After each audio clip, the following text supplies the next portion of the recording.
afternoon, everyone. On behalf of North Yorkshire Registration Service, welcome to Crathorne Hall for the marriage of Joel and Bridget. And can you please all take a seat? Thanks, boys. My name is Marjorie Houseman, and it gives me great pleasure to be conducting the marriage ceremony today. And my colleague Claire Pollitt is doing the very important role of recording this happy event for posterity. Welcome to all of you for this, the most important moment in the lives of the bride and the groom. And they have chosen you to be here to support them as they exchange the vows that will unite them as husband and wife. And you will be present at the very start of their marriage, and you will witness their marriage contract. Who brings Bridget to be married to Joel today? I do. Thank you. Do you want to put your flowers over? We'll put them on the table here for you, Bridget. Thank you. Can you just move that little one, Claire? Thank you. That's lovely. You ready to start? Mm-hmm. Good.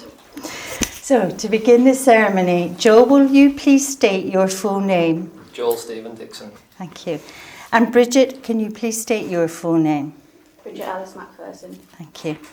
This place in which we are now met has been duly sanctioned according to law for the celebration of marriages, and you are gathered here to witness the joining in matrimony of Joel Stephen Dixon and Bridget Alice Macpherson.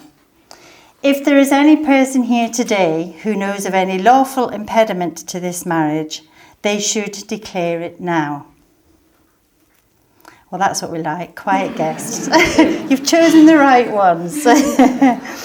Before you are joined in matrimony, I have to remind you of the solemn and binding character of the vows that you're about to make. Marriage in this country is the union of two people voluntarily entered into for life to the exclusion of all others. Now I'm going to ask each of you in turn to declare that you do not know of any lawful reason why you should not be married to each other. And Joel, you're going to repeat after me. I declare that I know. I declare that I know. Of no legal reason. Of no legal reason. Why I, Joel Stephen Dixon. Why I, Joel Stephen Dixon. May not be joined in marriage. May not be joined in marriage. To Bridget Alice Macpherson. To Bridget Alice Macpherson. Well done. And Bridget, I declare that I know. I declare that I know. Of no legal reason. Of no legal reason. Why I, Bridget Alice Macpherson. Why I, Bridget Alice Macpherson. May not be joined in marriage. May not be joined in marriage. To Joel Stephen Dixon. To Joel Stephen Dixon. Well done. Joel and Bridget wish to marry, for in each other's company they have found fulfilment and love. And as a consequence of this love, they have drawn closer to each other, and they now wish to affirm publicly their relationship and to offer each other the security that comes from vows sincerely made and faithfully kept. The institution of marriage must be entered into freely, voluntarily, and with the full and unreserved consent of you both. Therefore, do you, Joel, take Bridget here present to be your lawful wedded wife? I do. And do you, Bridget, take Joel here present to be your lawful wedded husband? I do. Good. So we've got our two I do's, ladies and gentlemen.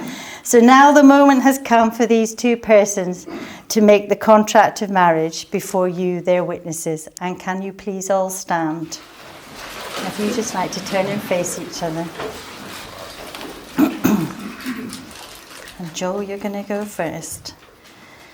And you're going to repeat after me. I call upon these persons here present. I call upon these persons here present. To witness that I, Joel Stephen Dixon. To witness that I, Joel Stephen Dixon. Do take thee, Bridget Alice Macpherson. Do take thee, Bridget Alice Macpherson. To be my lawful wedded wife. To be my lawful wedded wife. Well done. And Bridget. I call upon these persons here present. I call upon these persons here present. To witness that I, Bridget Alice Macpherson. To witness that I, Bridget Alice Macpherson. Do take thee, Joel Stephen Dixon. Do take thee, No.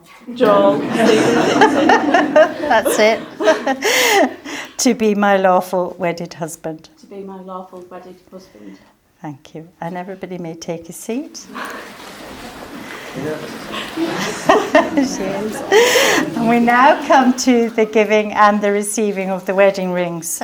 So if I can please have Peter come forward with the rings. This is the traditional and ancient way of sealing the contract that you have made, and it's the outward sign of the lifelong promises that you've made to each other. So Peter, if you could offer Bridget's ring to Joel, please. And if you just take a little bit of a step back, that'd be grand. That's it, well done. And just repeat after me. Bridget, I give you this ring. Bridget, I give you this ring. As a symbol of my endless love for you. A symbol of my endless love to you. All that I am and all that I have. All that I am and all that I have. I bring to you. I bring to you. May this ring remind us of this moment. May this ring remind us of this moment. And the commitment I have made to you. And the commitment I have made to you. And slide it all the way on. Well, that was easier than I thought it was going to. Well done. And Peter, if you could offer Joel's ring. Lovely. Thank you very much. You can take a seat. And that's it. Just hold it there, Bridget, and repeat after me. Joel, I give you this ring. Joel, I give you this ring. As a symbol of my endless love for you. As a symbol of my endless love for you. All that I am and all that I have. All that I am and all that I have. I bring to you. I bring to you. May this ring remind us of this moment. May this ring remind us of this moment. And the commitment I have made to you. And the commitment that I have made to you. Lovely. Slide it all the way on.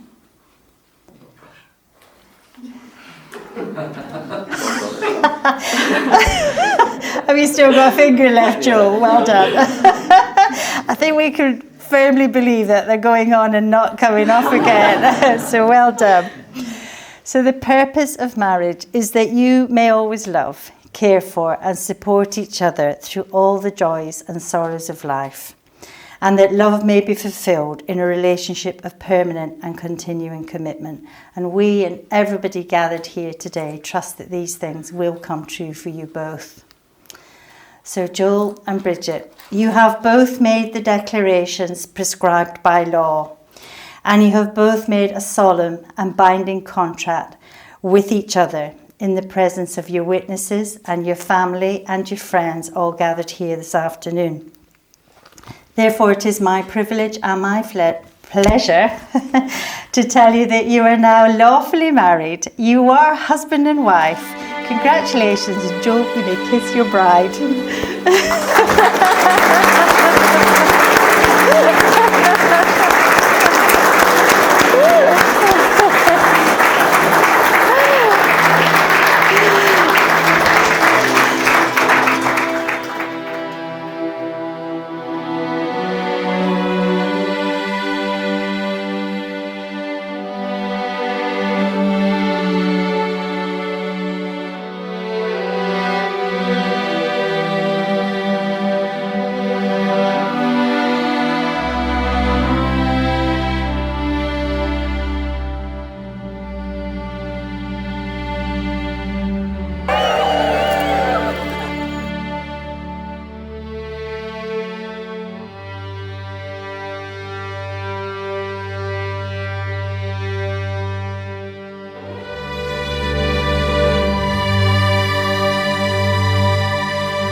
Okay, so ladies and gentlemen, it's my great pleasure to introduce the bride and groom, the new Mr. and Mrs. Dixon!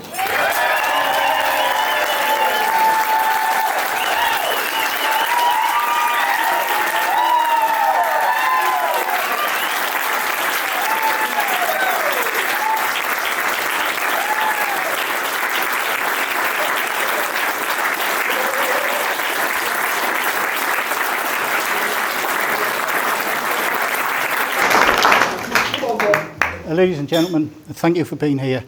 I look around the room and I see faces that I'm familiar with, family and friends, but there's faces that I'm not familiar with. So I'd like to introduce myself properly. My name's Rob, and I'm the father of this most beautiful bride, Bridget.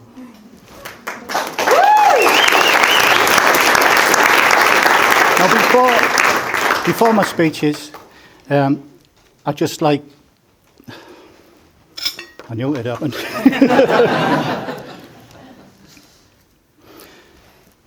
My speech is not going to be very long because of my throat.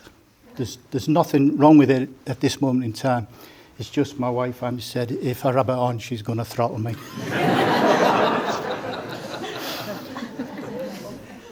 Before I continue with the speech, on behalf of Bridget and Joel, I'd like to say thank you.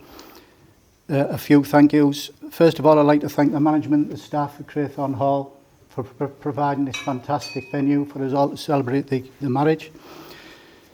I'd also like to thank Steve and Tanya, Joel's mum and dad, and Anita, Bridget's mum, for their generous contributions towards the wedding. Bridget would like to thank her maid of honour, Emily, and the 3 bridesmaids, Amy, Hayley and Lee, for being there for it over the last year, and especially this morning, because I bet you've been a nightmare to get ready. And to everyone in this room today, thank you so much for coming. I know some of you have come the length and breadth of the Britain to be here, share this great occasion. I'd like to say a special thank you to a special young lady who's made the effort to come today. I'd also like to thank a family who've come all the way from the United States of America, and that's Kelvin, Coral, Rebecca and Aaron. Thank you so much.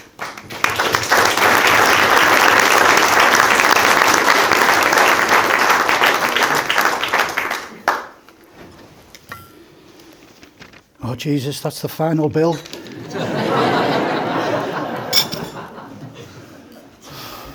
Bridget knows I've been a little bit nervous about making the father of the bride speech, but she gave me some sound advice. She said, Dad, don't be too funny, don't be too witty, don't be too charming, and don't be too intellectual. She said, just be yourself. She also said this morning, Dad, don't use innuendo. And I went, oh, Bridget, it's a bit late in the day now for me to alter my speech, but if I'm going to say anything too risky, I'll whip it out immediately.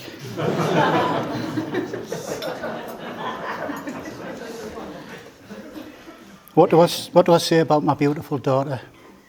I'm not going to stand up here and embarrass you about all the stories from when you've been a little girl to an adult. But you mark my words, by the end of the day I'll go around every table and I will tell everyone embarrassing stories about you. But what I want to talk about is emotions. I've seen you emotionally stable, I've seen you emotionally down, and I've seen you emotionally high. It's going to be an emotional day for everyone. You're going to love this, even the cake's in tears.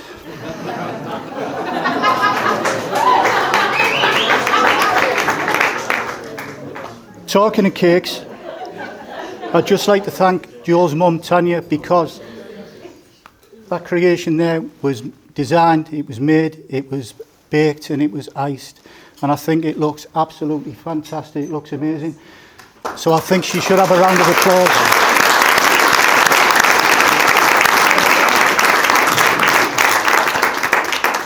But what I want to talk about is a time when Bridget went for her GCSE results.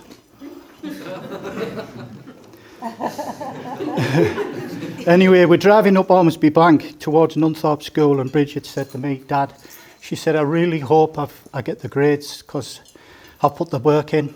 And I said, well, if you put the hard work in, you'll get rewarded. And that's true in life, folks, isn't it? Nothing comes to you if you want something hard enough. You put the work in and you usually get it. She said, Dad, I want to join the emergency services, but she said, I don't want to be a firefighter like you or a police officer. She said, I want to be a paramedic. I want to help people. I want to be hands-on. So anyway, we arrived at the school and we went in the building, and Bridget got a white letter. She opened it and the colour just drained from her face. It went from a healthy pinky colour to like a ghostly, horrible, whitey, grey colour. And I said, Bridget, what on earth's the matter? And she said to me, Dad, please take me home. And I said to her, why, darling? She said, Dad, please take me home. I'll tell you in the car. And she burst out crying. So we were just about to leave the building, and one of the teachers shouted over. She said, Bridget, what on earth's the matter? And I said to this teacher, I just don't think her grades are what she expected. And the teacher said, give me a letter, Bridget. So we handed over the letter. The teacher read it, and there was a pause. And then she burst out laughing. And that was like a red rag to a bull to me. I thought, how dare, and I was just about to give her a piece of my mind. And she said, you know those D's, Bridget? They're not a failure, they're a distinction. Anyway, she got her grades, she went on to college, she went on a uni. And she's a frontline paramedic in a rapid response vehicle. And I and the whole family are so, so very proud of her.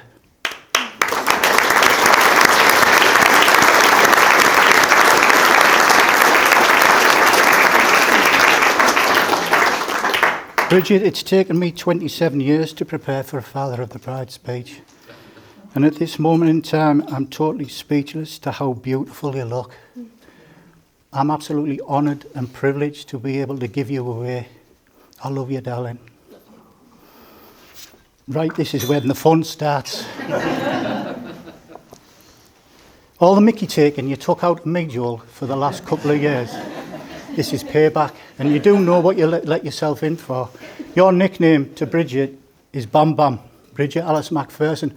From this day onwards, it's Bad Bridget Alice Dixon. You do know that. I can say what I like about you, and that word like is what I do. I like you, son. You're an absolute star in my eyes. We've got Steve and Tanya to thank for that.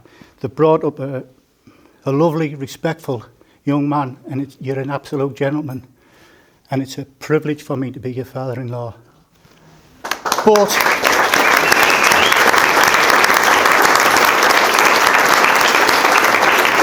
you're not getting off that easy. Everyone in this room knows that Joel's a professional footballer. And when a footballer joins a new club, there's initiation ceremony. Right? There's an initiation ceremony. It's easy for you to say, initiation ceremony, right? Whether you tell a joke in front of your new teammates or you get up and sing a song in front of your new teammates. But you're not joining a football club today, but you are joining the marriage club. So along with me, you and I are going to sing a duet forever. I'm only kidding. I wouldn't do that to you, Joe.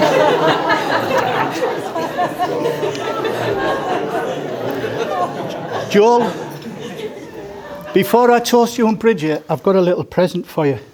And I'd like you to take it to your room tonight to the bridal suite. Can you just pass that on for me? Yeah, it's a mouse trap. It's to prevent the pitter-patter of tiny feet.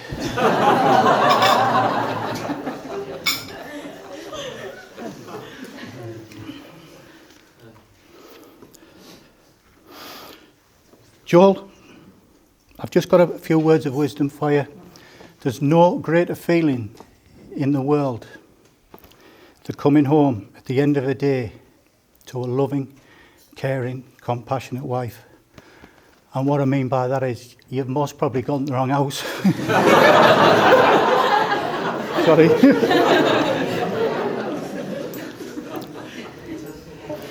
Right, listen to me, you two. Neither of you are perfect, but together you make a perfect couple. Ladies and gentlemen, will you please be upstanding for a toast for the bride and groom, Joel and Bridget.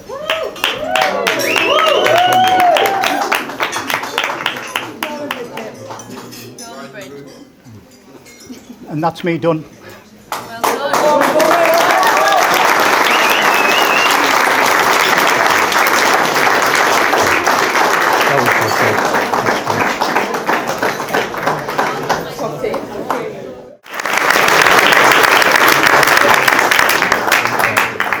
Well, Rob's nicked one of my jokes, so you'll just have to laugh again.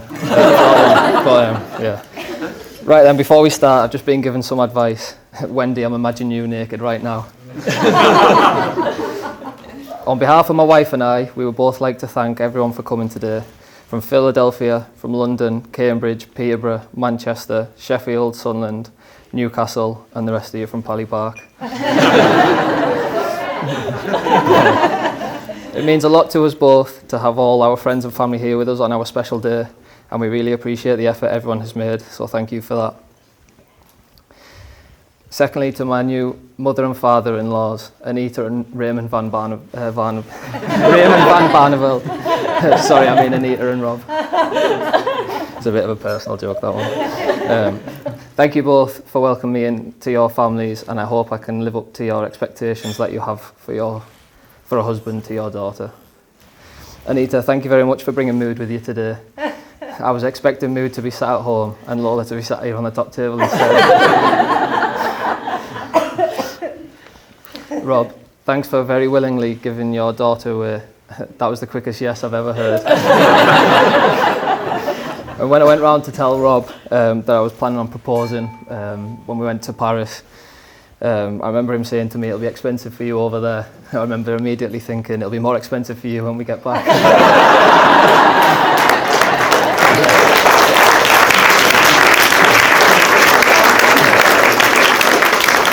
Thank you both very much.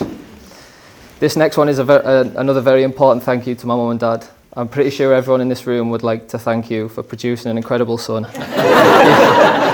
You've both put up with me over the years. I'm sure there were probably times when I got on your nerves. Lee, you can be included in that one as well. I hope you are both very proud that you raised such an intelligent, funny, handsome, and most of all, modest son. But seriously, thank you for everything you've done for me and Bridge over the years, and for all your help today. As the lucky ones in this room might know, my mum bakes the best cakes and has spent the last 6 months practicing for today's masterpiece, along with my sister.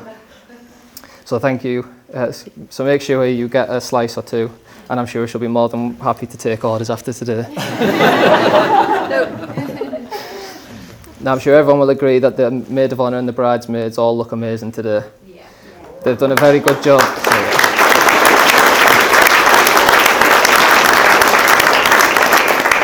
They've done a very good job of keeping Bridge calm, and they even got her to get ready and out the door on time, which I haven't managed to do yet.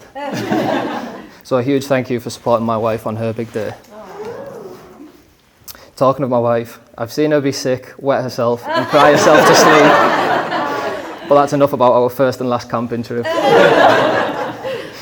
As everyone can see, you are absolutely stunning, looking absolutely stunning today. And I feel privileged that you've said yes. I'm so happy I get to marry my best friend. We're happy, we have had the most amazing journey so far. We have done so much in our 10 years together. I've made so many great memories, and I can't wait to make many more great memories with you, starting on Monday.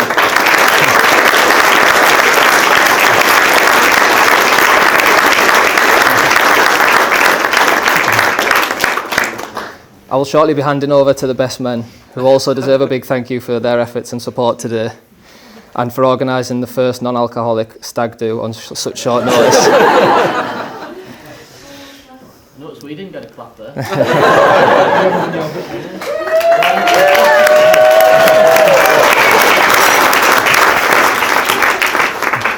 Unlike many best men speeches, which are full of sexual innuendos, they have promised me that if there is anything slightly risky, they will whip it out immediately.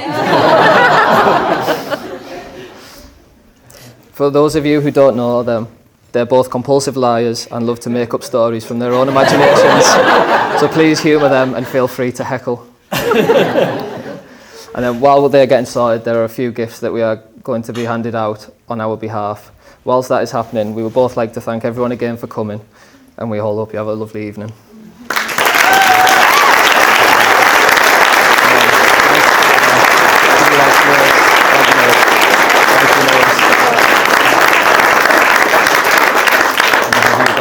Yeah.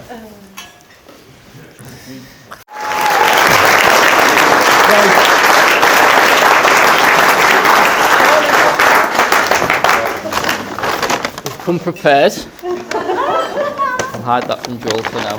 No, Joel. All right, yeah. We'll start with a little tribute to Vicky and Kia. who looked after Joel so well when he played for Sunderland.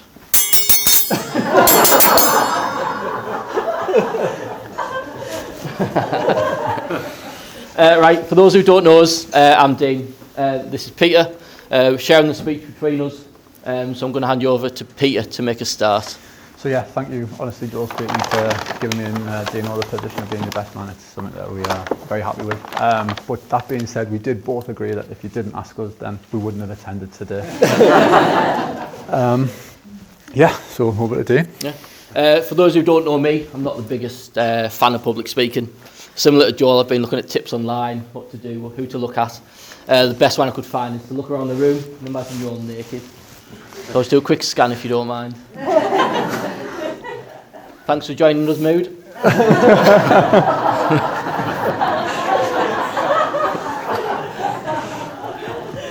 So yeah, just together we'd like to take some of your time today and tell you some of our best stories about them. We've knew Bridget just as long as we've knew Joel, so honestly speaking, it'd be really easy for me and Dean to stand here all afternoon and tell you stories.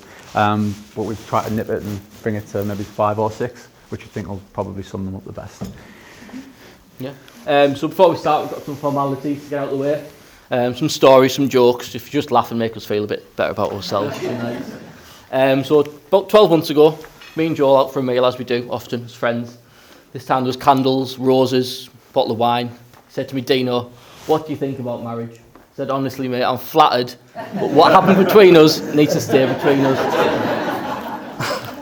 And Joel, obviously being the athlete that he is, he doesn't tend to get done up in a suit much. So about 6-7 months ago, I think he asked me and Dean whether he could possibly get away with wearing a tracksuit today, which we sort of strongly said, no, you can't get away with that. But I think everyone in here will agree he scrubbed up all right, to be fair to the lad.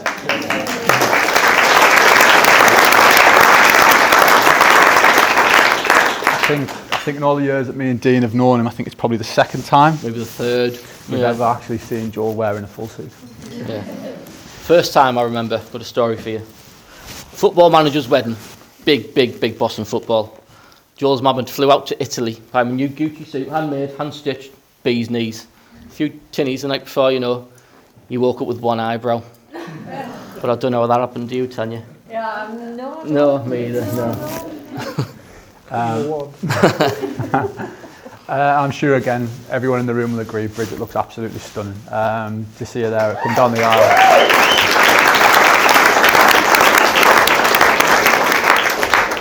She looked absolutely lovely, and I think me and Dino, we weren't going to put this in, but I think we're going to slide it in there anyway. But on Monday, Bridget and the girls decided to walk from sort of where they live up to Great Ayton, and as you know, it was a fairly sunny day. So we got back, and we just got back from Wales for Joel's stag do. Bridget was sat there, and I sort of glanced across the table. I said, Bridget, I think maybe's got a bit of a t-shirt tan.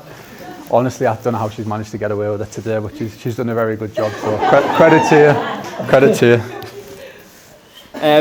So formalities out the way. I'm going to make a start on the stories we can tell you. Joel and Bridget asked us not to talk about certain things in the speech. With either being an arrest or a divorce, he said. But we're going to include them anyway. So some of the things asked us not to talk about. That night in Ibiza, Joel. Yeah. His poo dance moves, which you might see later on tonight. His indecent exposure at the Stadium of Light. The mutual love, and we've got a present for them. A bag of gifts here for them. The mutual love of mini rolls.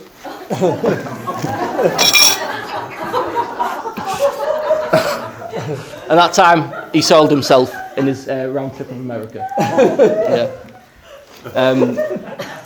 Anyway, making a start. Do you need a minute, Pam? Does anybody know how this lovely couple met? Take some around the room. Josh Lewis. What? Tinder. No, you're wrong, mate. School. No. Pavement. Pavement. No. Looking for a wag? Findawag.com. No, not on this occasion. But I'll let Peter tell you how. So Bridget considers herself as a bit of an athlete, and she's very much into her running. And there was one night, many years ago, 10 years ago, me, Dino and Joel were out driving in the car, just around the streets of Nunthorpe, as we did when the lads passed the tests. And we were just driving down, music was playing, and then glanced to the side, out the side of the car, and there was a lady, bent double, in what seemed to be all sorts of pain. So anyway, the good Samaritans that we are, pulled over, thought we'd better help her out. So we got out the car, I looked, it was only Bridget. So she'd started on a run about half a mile ago and she was out of puff. So obviously we made some phone calls, made sure that she was comfortable and made sure that she got home from there to her house that night. Yeah, anyway, Joel got back in the car, you know, all adrenaline going and that. It was Dino, Peter, gives a little wink, little nod, little thumbs up. Had this set of earphones hanging out of his hands. So what are they, mate? He said, I picked them up. They were Bridget's. The next wag, he said. So anyway, he said, this is the ploy. Get a number, get talking to her, be married in 12 years. Anyway, house sitting for them when they went to Paris and he proposed. And rummaged through the house, under the bed we found Joel's memory box.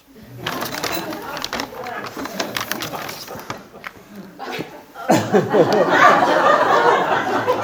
the pictures out. Joel's memory box. Yeah, little snoop. I'll keep it here so you can't see everything that's inside, like. But little snoop. What did we find? In an evidence bag, by the way. Them said earphones. Put them back, Joel. Don't you worry, mate. So yeah, Joel was in a very fortunate position when he managed to pass his driving test, got a first car, and was in a privileged position to actually be able to afford to run it. So something me and Dino really struggled with, to be honest. It was a Ford Fiesta Silver LX model, which meant that it came, it came fitted with wheel trims. So Joel, being Joel, said there's absolutely no way that he was getting in that car while it had wheel trims on. So one of the first jobs that Steve, Joel's dad, had to set about doing was making the switch from the wheel trims to the alloy wheels. Joel's not the most handy person, and probably best to point out at this point. So anyway, Joel said, as soon as they're on, I'll come from my parents' house up to your house, which was no more than 2 minutes drive. So he rang me and said, right, I'm on my way, Pete. So waiting, obviously, to see his car. 15 minutes passed, no sign of Joel. Half hour passed, I thought, I maybe should give him a ring to see whether everything's all right. So I thought, give him a ring. Picked the phone up, I rang Joel, he answered and he was completely flustered. He said, oh, Pete. I said, oh, what's wrong, Joel? He said, I was turning out of the road, the left bend, he said, and the 2 front wheels have come off the car. So in the middle of Malladale, which is quite a busy road in Nunthorpe, Joel's car, 2 front wheels had fell off it. Anyway, we went down to help him, and it turns out that Joel didn't realise that you needed to put the wheel nuts in on alloys. He thought they were only required for ones with wheel trims. Anyway, so his car's up and running. One of Joel's favourite pastimes, as you'll come to learn a bit more at the end of the speech. 12 tanks of fuel, bombing around Borough in his car, 20 mile an hour, that's all it'd go. We'll go to a little Tesco garage. We'll find the most harsh, least expensive weapon that would cause the most damage to vulnerable old bystanders. His favourite choice, cherry tomatoes. Comes on to our next gift, mate. For pastimes.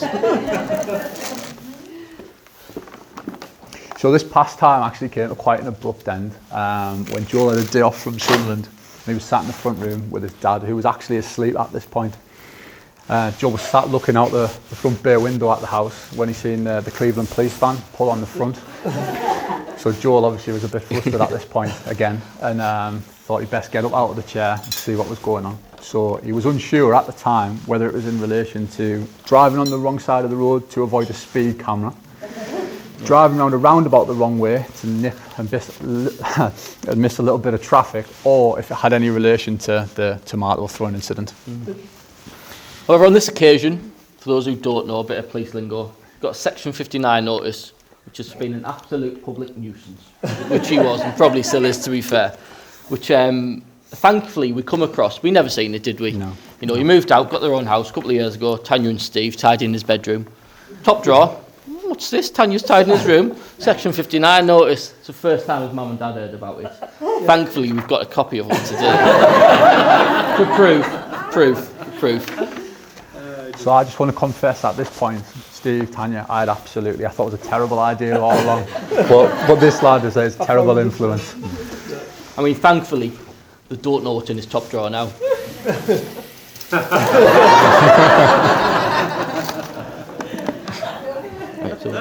Yeah, next one.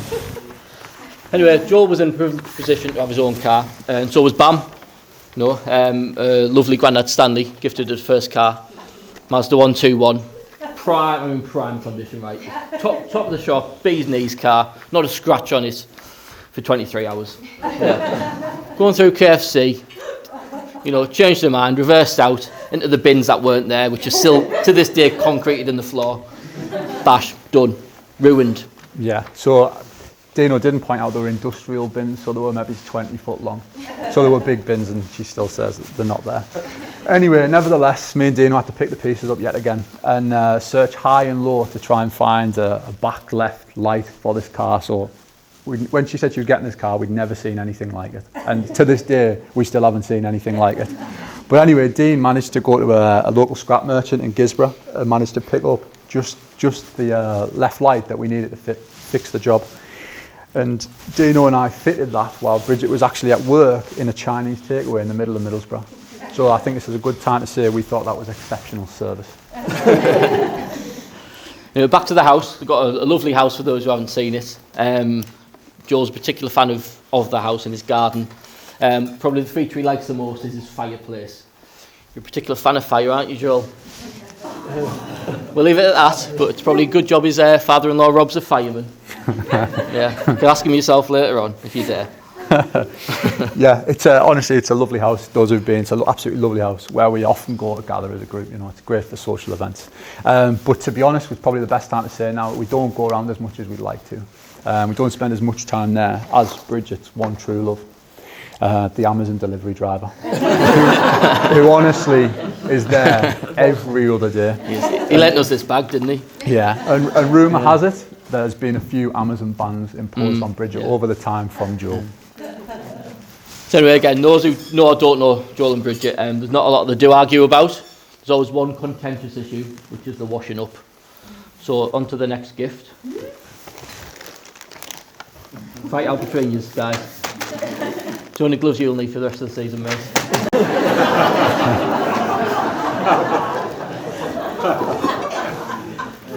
But they argue about the washing up. What they do always agree on is dressing. It's a particular fetish, isn't it, guys? You know what I mean? But all harmless fun, as we'll show you. Ready?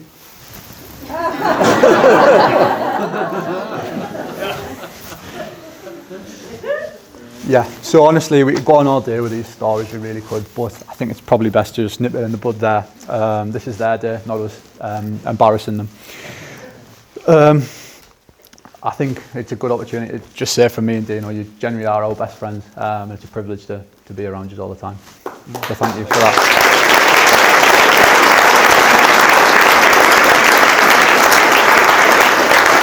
I'll talk about Joel now. You go, Sam. Yeah. So just a less funny note. Joel, obviously our best friend. Pleasure knowing you for a lot of years. We're both really, really proud of what you've achieved. Represented his club at every level you could imagine. Represented his country, played for England. Got a beautiful house, beautiful family, beautiful wife, kids on the way. Am I meant to say that now or? No, kids on the way soon, if she tells you. And we're both generally really proud and privileged to call you our best friend.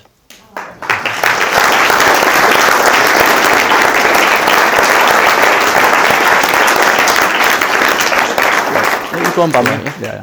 And as for Bridget, I've knew Bridget since she was this high. I've gone through primary school with her, secondary school, college, and I've seen her go from a waitress to a carer working alongside Dino.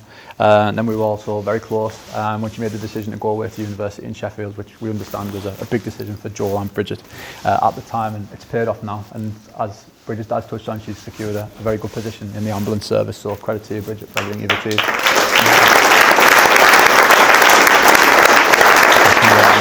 I'll do that, I think. A formality, I suppose. Not so much a funny part, but there's people that couldn't be with us today. People weren't invited because Joel doesn't like them. Or people that couldn't be here because they're not with us any longer. So if we could all stand and have a toast to the people that couldn't be with us. To absent friends.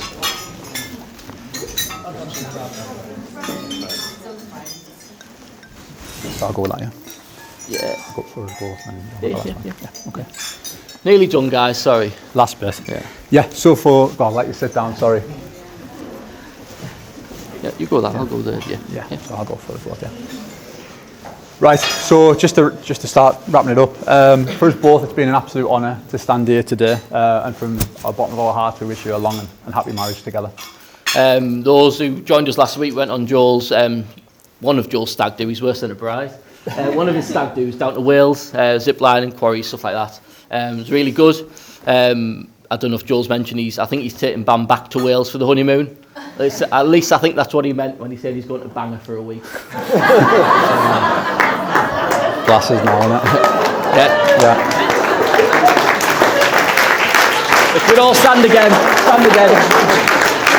We'll all stand, yeah, another toast. We're going to all stand, raise our glass to the bride and groom, Mr. and Mrs. Dixon. Give you everything, whatever, turn my back on you, no never, yeah.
I'll be there.